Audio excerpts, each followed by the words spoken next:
নমস্কার, শুভ সকাল। কেমন আছেন সবাই? আশা করি সবাই ভালো আছেন, আর আমরাও বেশ ভালো আছি। আমি রীতা, আমার নতুন একটি ব্লগে আপনাদের সবাইকে স্বাগত জানাই। আসলে গতকালের রথযাত্রার ব্লগটা এতটাই বড় হয়ে যাচ্ছিল, তাই ভাবলাম এটা যদি দুটো পার্টে ভাগ করে দিই তাহলে আপনাদেরও দেখতে সুবিধা হবে এবং আমারও এডিটিং করতে অনেকটাই সুবিধা হবে।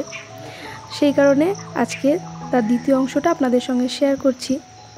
গতকাল যেমনটা দেখেছিলেন যে আমি সকালবেলার কাজকর্ম সেরে রথের দড়ি টান দিতে আমরা গেছিলাম, তো সেটা তো আর হয়ে ওঠেনি। তো বাড়ি এসেছি ওই অবধি আপনাদের সঙ্গে শেয়ার করা হয়েছে। তারপরে দুপুরে রান্নাবান্না বা সকালে জলখাবার কী করেছি অবধি আর দেখানো হয়নি। তো আজকে আবার সেখান থেকেই শুরু করলাম। তো সোনাকে তো খেতে দিয়েছিলাম, বাজার থেকে কচুরি নিয়ে এসেছি সেটা। আর আমরা রথের যে দড়ি টান হয়েছিল ওখানে যে সমস্ত কিছু ফল বিস্কিট যা কিছু ছোড়া হয়েছিল, তো 2 প্যাকেট ম্যাগি পেয়েছিল ওরা, আমার হাজব্যান্ড আর সোনা। সেই ম্যাগি দুটো রান্না করে আমি আর হাজব্যান্ড খেয়েছিলাম, কিন্তু এছাড়া আর কিছু খাওয়া হয়নি। তো ভাবলাম যে মোচা, এর আগের দিন মোচা বানিয়েছিলাম, তো খানিকটা মোচা সেদ্ধ করা ছিল, তাই ভাবলাম সেটা দিয়ে একটু চপ বানিয়ে নিই আর মুড়ি খাই। তো সেটাই আজকে করছি। তো কিভাবে কি করেছি, এর পুরটা কিভাবে রেডি করেছি সেটা আমি অন্য একদিন আপনাদের শেয়ার করব।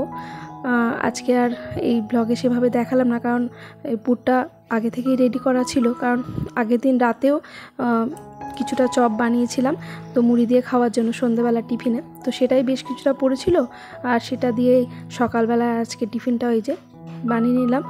আর তারপরে আর সময় নষ্ট করিনি, কারণ বেলা প্রায় 11টা বেজে গিয়েছে। তো আবার তো বিকেলে বেরোবো, তাই খাওয়া দাওয়া করে একটু রেস্টও নিতে হবে। তাই উচ্ছে ভাজা করব, আর আজকে নিরামিষ রান্নাটাই হবে। তো তাই জন্য বেশ কিছুটা উচ্ছে কেটে নিলাম আর ভাজা বসিয়ে দিয়েছি। ওটা ভাজা হতে হতে আমাদের টিফিন খাওয়া হয়ে যাবে। তো এখানে কিছুটা মুড়ি নিয়ে নিলাম দুটো জায়গায়, আর এই যে মোচার চপগুলো ভেজেছি, তো এইটা দিয়ে এখন ব্রেকফাস্টটা করে নেব। আর সঙ্গে উপর থেকে একটু চানাচুর দিয়ে দিলাম। আর এই মোচার চপটা কেমন খাস্তা মুচমুচে হয়েছে আপনাদের একবার দেখাই। আর খেতেও কিন্তু দারুণ হয়েছিল। তো অবশ্যই অন্য একদিন অন্য কোনো ভিডিওতে এই মোচার চপের রেসিপিটা আমি শেয়ার করব আপনাদের সাথে। তো মুড়ি খাওয়ার আগে একটা ভেঙে খেয়েই নিলাম, কারণ বেশ খেতে ভালো লাগছে, আর খিদেও পেয়ে গেছে প্রচণ্ড। কারণ সকালবেলা অতগুলো কাজ করে বেরিয়েছি, আর তেমনভাবে তো কিছু খাওয়া হয়নি। তো সেই কারণে আর গরম গরম চপ ভাজা দেখে আর ঠিক লোভ সামলাতে পারলাম না, তো সেই কারণে একটা খেয়ে নিলাম। ব্রেকফাস্ট করার পর আর সময় নষ্ট করিনি, একেবারে রান্নাঘরে এসে পটল ভাজা চাপিয়ে দিয়েছি, কারণ আজ আলু পটলের তরকারি করব। ঝেপে বৃষ্টি চলে এসছে।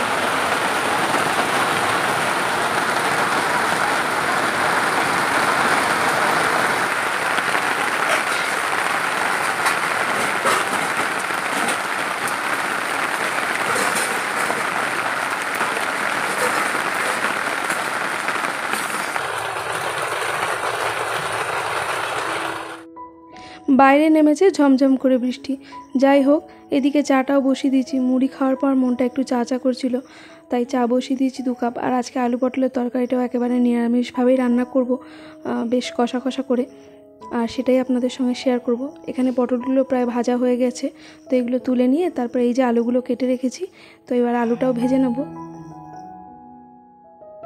পটল ভাজাগুলো তুলে নিয়ে যে তেলটা পড়েছিল এই তেলের মধ্যে এখন আলুটাও বেশ ভালো করে ভেজে নেব। এই বৃষ্টি এই রোদ, জামা কাপড় কাচলেই মুশকিল, নিয়ে এবার নাচানাচি করতে হবে। রান্না করতে করতে এক ফাঁকে হাজব্যান্ডকে চাটা দিয়ে এসেছি, কিন্তু আমারটা খাওয়া হয়নি, তাই সময় বার করে এই যে 2 চুমুক দিয়ে দিলাম চায়ে। আর আজ বানাবো মুগ ডাল। তো প্রথমে এটাকে একটু শুকনো কলায় নেড়ে নিচ্ছি, আর তারপরে ভালোভাবে ধুয়ে নেব। তো আমি কিন্তু এখানে আপনাদের একবার দেখাচ্ছি জল দিয়ে ধুচ্ছি, কিন্তু আমি প্রায় 8 দিনে ভালো করে এই ডালটাকে ধুয়ে নিয়েছিলাম। আর ডালটাকে না আমি প্রেসার কুকারে দিয়ে 3-4টে সিটি দিয়ে তারপরে সেদ্ধ করে নেব। তো এখানে এবার এই যে ফ্রেশ জল দিয়ে দিলাম, তো এবার এটা প্রেসার কুকারে দিয়ে দেবো। তার আগে এখানে পটল আলুর তরকারিটা যে করব, সেই পটল আলুটাও প্রেসার কুকারে সেদ্ধ করেছি। তো এটাকে এবার ফাঁকা করে নিচ্ছি, তারপরে এর মধ্যেই মুগ ডালটা দিয়ে দেবো। ডালটা ঢেলে দেওয়ার পর পরিমাণ মতো আর একটু জলও দিয়ে দিলাম, আর দিয়ে দিলাম সামান্য একটু লবণ, একটু হলুদ আর একটু সর্ষের তেল। চলুন এটা এখন 3-4টে সিটি হয়ে যাক। ততক্ষণে আমি এদিকে কড়াইতে মশলাটা কষিয়ে নিয়ে আলু পটলের তরকারিটা রান্না করে নিই। তো এখানে একটু প্রথমে তেলের মধ্যে সামান্য চিনি দিয়ে দিলাম আর কিছু গরম মশলা, এটাও হালকা করে তেলে একটু ভেজে নিচ্ছি। নিরামিষ তরকারিতে গরম মশলাগুলো দিলে বেশ সুন্দর গন্ধ হয়, খেতেও ভালো লাগে। তারপরে প্লেন জিরে আর আদা বাটা দিলাম, ব্যাস আর কিছু দিয়ে নিই। আর এখানে একটু পোস্ত বাটা আছে আর আছে একটু বাদাম, বাদাম বলতে চিনে বাদাম।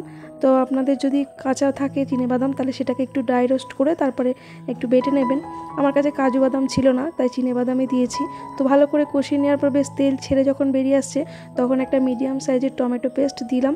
তো এবার আরও ভালো করে আরও একবার নেড়ে ছেড়ে নিচ্ছি।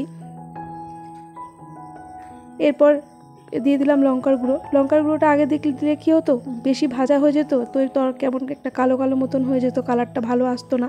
তো সেই জন্য সব শেষে লঙ্কার গুঁড়োটা দিলাম। আর দেখুন কালারটা কিন্তু খুব সুন্দর এসেছে। আর এবার এই যে সেদ্ধ করা আলু পটলটা তরকারির মধ্যে দিয়ে খুব সুন্দর করে মশলার সঙ্গে মিশিয়ে নিলাম। তরকারিটা আমার প্রায় রেডি হয়ে গেছে।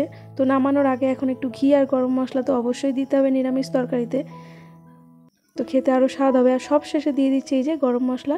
তো এবার আর একটু সামান্য চিনি দিলাম, এতে খেতে আরও ভালো লাগবে, স্বাদের ব্যালেন্সটা খুব ভালো হবে। তো এবার ঢেকে রেখে দিলাম, একেবারে খাওয়ার সময় দেখাবো। আর এখন অলরেডি প্রায় 2টো বেজে গিয়েছে। তো কি কি রান্না করেছি সেটা আপনাদের দেখাই। অনেকটা পরিমাণে পাঁপড় ভাজা হয়ে গেছিলো, তাই সোনার বাবা বললো কিছুটা তুলে রাখো, পরে খেতে পারবো। তো এখানে করেছিলাম আমড়ার চাটনি, আলু পটলটা একদম কষা কষা করে, তার সঙ্গে শসা, আর ছিল উচ্ছে ভাজা আর মুগ ডাল। আলু পটলের তরকারিটা কিন্তু দারুণ টেস্টি হয়েছিল।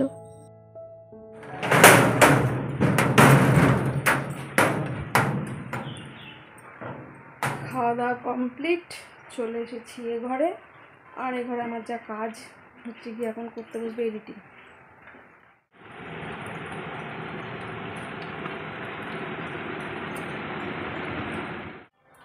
খাওয়া দাওয়া কমপ্লিট, চলে এসেছি এ ঘরে।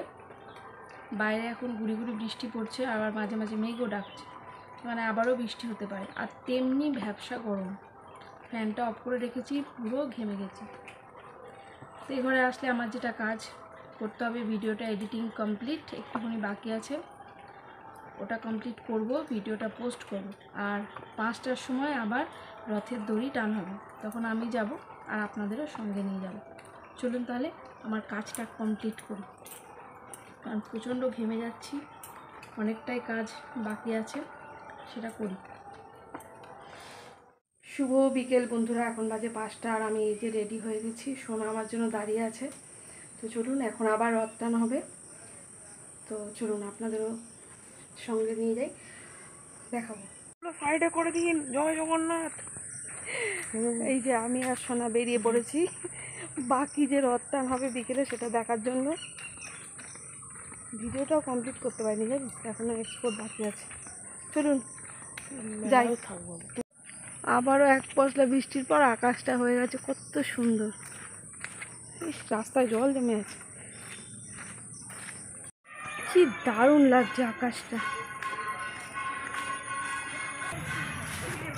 সব রথ দেখতে বেরিয়ে পড়েছে।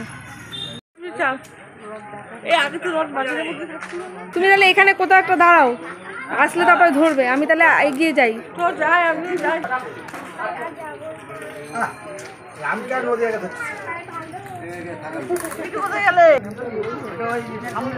এই সময়টাই ভালো, কেন বলো তো, দিনের আলোতে তো। আপনি যাবেন না? চলেন আপনি একসঙ্গে দড়ি ধরি। দড়ি? হ্যাঁ, রথে আছে। এত বড় এই জাম।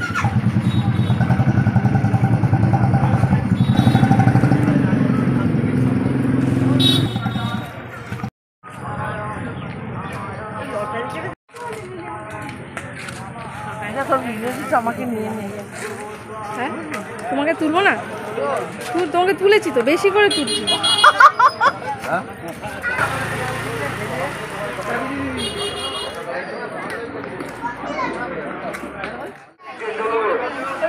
আমাদের দেখেই চলতে শুরু করেছে। এই তো দড়ি ধরবো, এই দড়ি ধরবো তো। অবশেষে বিকেলবেলা এসে রথের দড়ি টানতে পারলাম। আসলে সময়ের কাজ যদি সময় না করা হয় তাহলে অনেক জিনিসই হারাতে হয়। সময় বড়ই মূল্যবান জিনিস, এর গুরুত্ব বুঝতে হবে।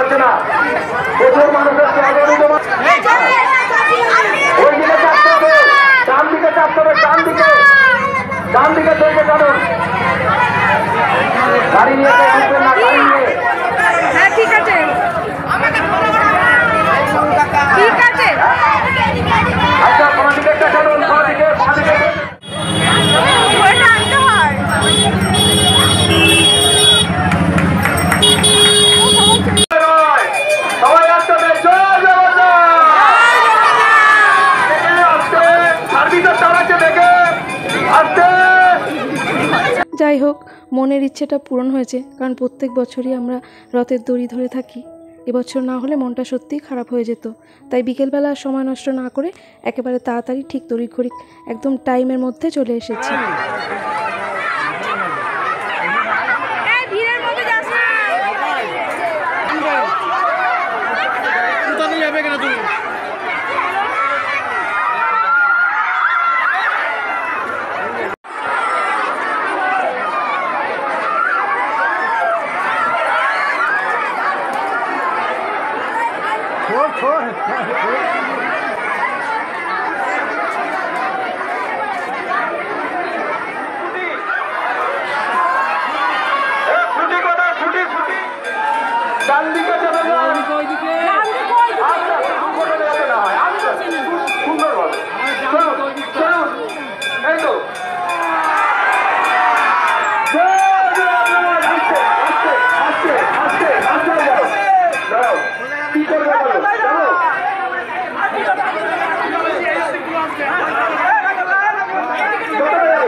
যাই হোক, অবশেষে প্রভু জগন্নাথ দেব চলে এসেছেন তার মাসি বাড়ি।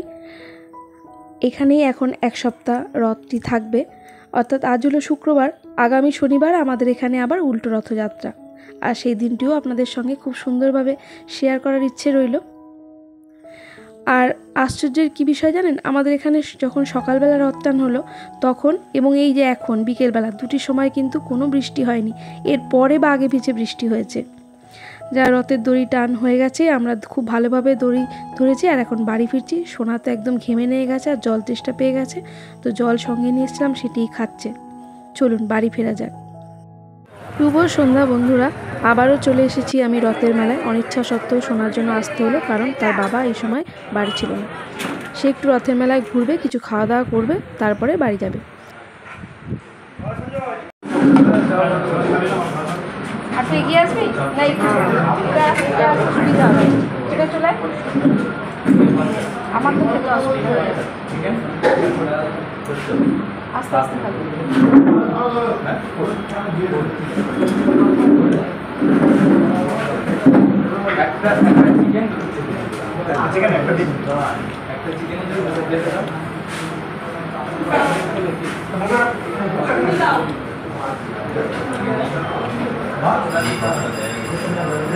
যাই হোক, চাউমিন খাওয়া আমাদের হয়ে গিয়েছে আর এ মাথা থেকে ও মাথা পর্যন্ত ঘুরেও নিয়েছি। এখন বাড়ি ফিরবো, তবে যাওয়ার আগে হাজবেন্ডের জন্য কিছু নিয়ে যাব।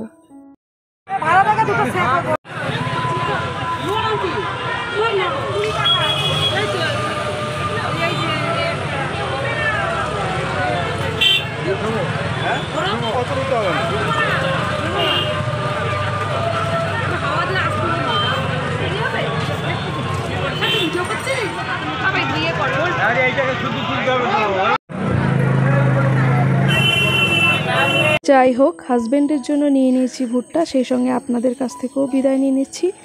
ব্লগটি কেমন লাগলো অবশ্যই কমেন্টে জানাবেন।